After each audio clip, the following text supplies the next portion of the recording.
નમસ્કાર વિદ્યાર્થી મિત્રો, ધોરણ 11માં એકાઉન્ટ ભાગ 2માં ચેપ્ટર 1 ભૂલ સુધારણાનો એક ભાગમાં આપણે થિયરી જોઈ. બીજામાં આપણે ઉદાહરણ 1 સમજવા જઈ રહ્યા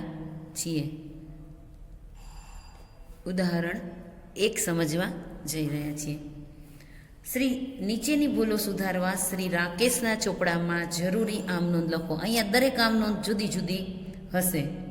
અંગત ઉપયોગ માટે બેંકમાંથી ઉપાડેલ રૂપિયા 1500ની નોંધ કરવાની બાકી છે. જો નોંધ કરવાની બાકી છે તો નોંધ કરી દો. શું નોંધ થશે? અંગત ઉપયોગ માટે બેંકમાંથી ઉપાડ્યા છે 1500, તો આમ નોંધ થશે ઉપાડ ખાતે ઉધાર રૂપિયા 1500 તે બેંક ખાતે જમા રૂપિયા 1500. બાબત જે શું થશે કે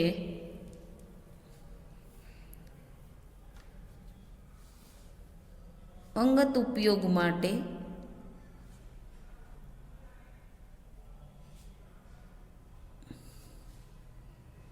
ઉપાડેલ રકમની નોંધ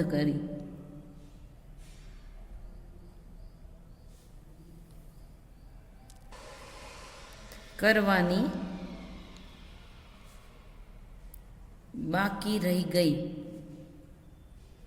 હતી. આપણે શું લખીએ છીએ? ભૂલ સુધારણા. એટલે તમે વ્યવહાર લખીને એમ લખી શકો કે તેની ભૂલ સુધારણા. આ થઈ બાબત છે. આમ નોંધ આવે એટલે બાબત જે લખવી ફરજિયાત છે. જો બાબત જે ન લખો તો માર્ક્સ કપાઈ જાય છે. એટલે બાબત જે ફરજિયાત લખવી તમારે. બીજી આમ નોંધ છે, યંત્ર ખરીદી તેને ગોઠવતા ચૂકવેલ ગોઠવણી ખર્ચ રૂપિયા 400 પરચુરણ ખર્ચ ખાતે ઉધારેલ છે. હવે પરચુરણ ખર્ચ ખાતે ઉધારેલ છે તો પરચુરણ ખર્ચ ખાતે જમા કરી દો અને યંત્ર ખાતે ઉધારી દો.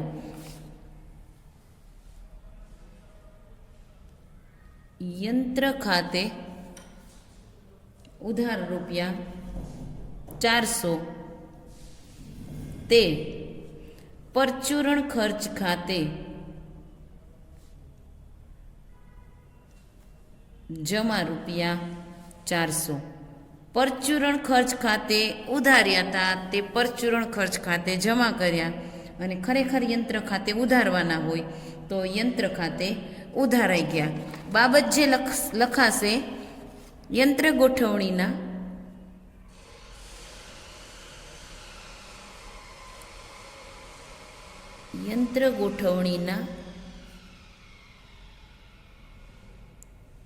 પરચુરણ ખર્ચ ખાતે લખાઈ ગયા તેની ભૂલ સુધારણા. બાબત જેમાં બહુ ચિંતા નહીં કરવાની. જેમ જેમ વિગત હોય એમ એમ તમે લખી નાખો. પણ આમાં શું લખવાનું? તેની ભૂલ સુધારણા. પહેલામાં શું લખવાનું? તેની આમ નોંધ. આટલું ધ્યાનમાં રાખવાનું છે. ત્રીજી આમ નોંધ છે, કાજલને ચૂકવેલ રૂપિયા 500 ભૂલથી રાજલ ખાતે નોંધ્યા છે. કોના ખાતે? કાજલને ચૂકવેલ છે તો કાજલ ખાતે ઉધારવાના હતા, એ લેનાર થઈ ત્યારે, પણ એને રાજલ ખાતે ઉધાર કરી દીધા છે. તો રાજલ ખાતે ઉધાર કરી દીધા છે એ અસર ભૂસવા માટે રાજલ ખાતે જમા કરશું અને કાજલ ખાતે ઉધારી દેશું. એટલે આમ નોંધ થશે કાજલ ખાતે ઉધાર રૂપિયા 500 તે રાજલ ખાતે જમા રૂપિયા 500. કાજલ ખાતે ઉધારવાના જતા એટલે સાચી અસર કરી દીધી ઉધાર, પણ રાજલ ખાતે ખોટા ઉધારાઈ ગયા હતા એટલે આપણે એને જમા કરી દીધી. ખોટું ઉધાર થઈ ગયું હોય તો જમા કરી દો, જમા થઈ ગયું હોય તો ઉધાર કરી દો. કાજલ ખાતે ઉધારવાના હતા એટલે ઉધારી નાખો. બાબત જે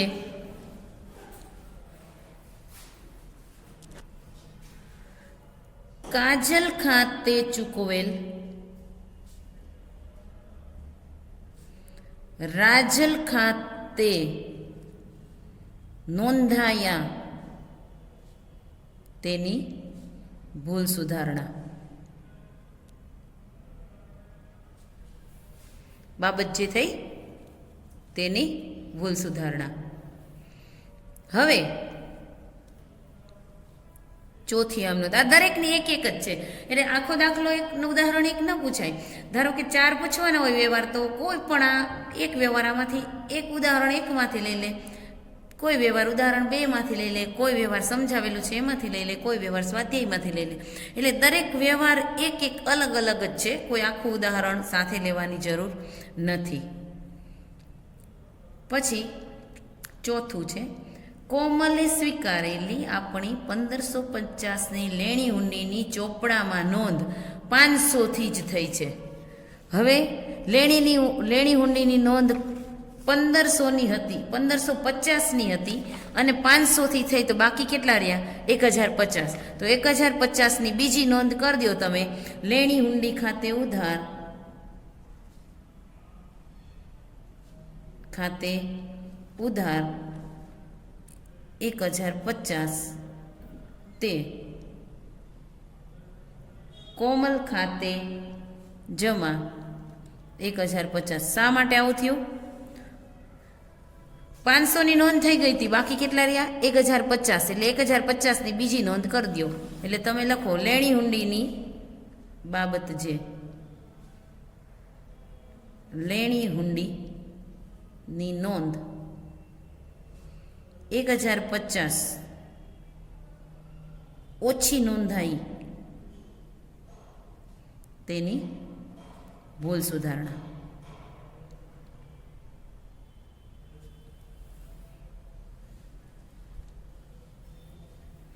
પછી 5મો વ્યવહાર છે, ₹700નો માલ સ્વીટુને વેચેલ જે ભૂલથી ખરીદ નોંધમાં નોંધાયો છે.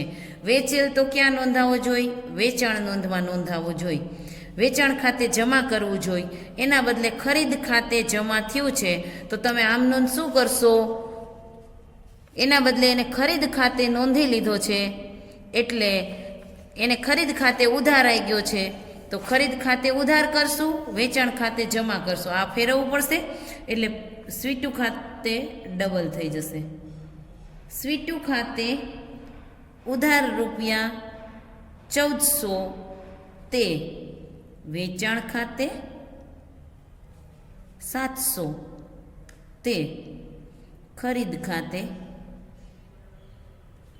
700. કેમ ડબલ થઈ ગયા? તો કે પહેલાં એને ખરીદ ખાતે લખેલા હતા, તો ખરીદ ખાતે લખેલા હતા ઉધાર, તો ખરીદ ખાતે જમા કરવા પડે અને સ્વીટુને ઉધાર એકવાર કરવી પડે. એટલે પહેલી આમ નોંધ એને શું કરી હતી? ખરીદ ખાતે ઉધાર, સ્વીટુ ખાતે જમા. તો આમ નોંધ ઉલટાવી દેવી પડે, સ્વીટુ ખાતે ઉધાર, ખરીદ ખાતે જમા. એટલે એક ખરીદ ખાતે જમા આમ ક્યાંય ના આવે, પણ એને ભૂલ કરી છે એટલે આપણે ખરીદ ખાતે જમા લખ્યા. ને સાચી અસર શું થાય? સ્વીટુ ખાતે ઉધાર, વેચાણ ખાતે જમા. એટલે સ્વીટુ ખાતે ઉધાર ડબલ થઈ ગયા. બાબત જે સ્વીટુને વેચેલ માલની નોંધ ખરીદીમાં થઈ જતા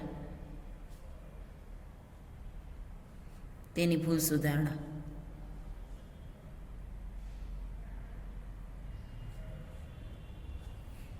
છઠ્ઠો વ્યવહાર, રેખા પાસેથી ખરીદેલ ₹1250ના માલની નોંધ વેચાણ નોંધમાં 250થી કરવામાં આવી છે. જો આ એનાથી ઉલટું થશે. રેખા પાસેથી ખરીદ્યો છે તો ખરીદ ખાતે ઉધાર થવા જોઈએ, એને બદલે વેચાણ ખાતે ઉધાર થઈ ગયા. તો વેચાણ ખાતે શું થઈ જશે? ખરીદ ખાતે ઉધાર થઈ જવા કરવાના હતા, એના બદલે વેચાણ ખાતે ઉધાર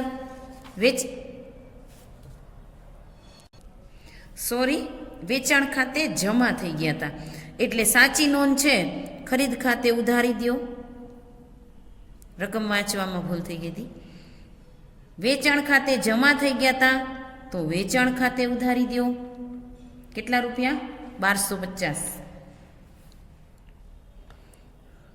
વેચાણ ખાતે કેટલા થયા હતા? વેચાણ ખાતે ખોટી રકમ થઈ હતી 250, એટલે વેચાણ ખાતે ઉધાર કરી દો 250, અને ખરીદી ખરેખર 1250ની હતી, એટલે 1250. જો અહીંયા શું થયું છે? ખોટા ખાતે ખોટી રકમથી થયેલ ભૂલ છે. ખરીદીને બદલે વેચાણમાં તો નોંધવું, પણ વેચાણમાં પાછો એકડો ભૂલી ગયા, 250 જ લખ્યું. એટલે વેચાણમાં જે ભૂલ થઈ હતી એ વેચાણમાં આપણે સુધારી લીધી અને ખરીદીમાં સાચી કરી દીધી. તો તે રેખા ખાતે જમા કેટલા થશે? બેયનો સરવાળો 1500. બાબત જે રેખા પાસેથી ખરીદીની નોંધ વેચાણમાં ₹250થી થતા, તો જ આમ નોંધ સાચી પડે કે કરવાની હતી 1250થી, એટલે ખોટી રકમથી ખોટા ખાતે લખાવાની ભૂલ અહીંયા થઈ રહી છે. બેંક વ્યાજના ₹200 પાસબુકમાં જમા કરેલા છે, જે રોકડ મેળમાં વ્યય બાજુ નોંધેલા છે. આમ નોંધ થશે બેંક ખાતે ઉધાર,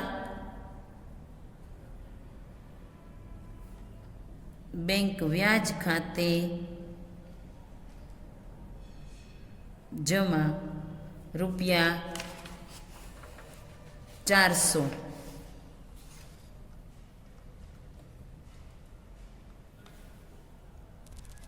બાબત જે બેંકે જમા કરેલ વ્યાજ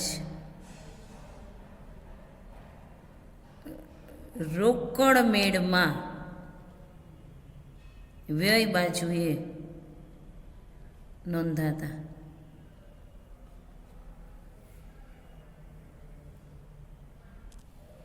તેની ભૂલ સુધારણા. હવે તેનો કુલ સરવાળો કરી દો બેયનો, એટલે 6750. 6750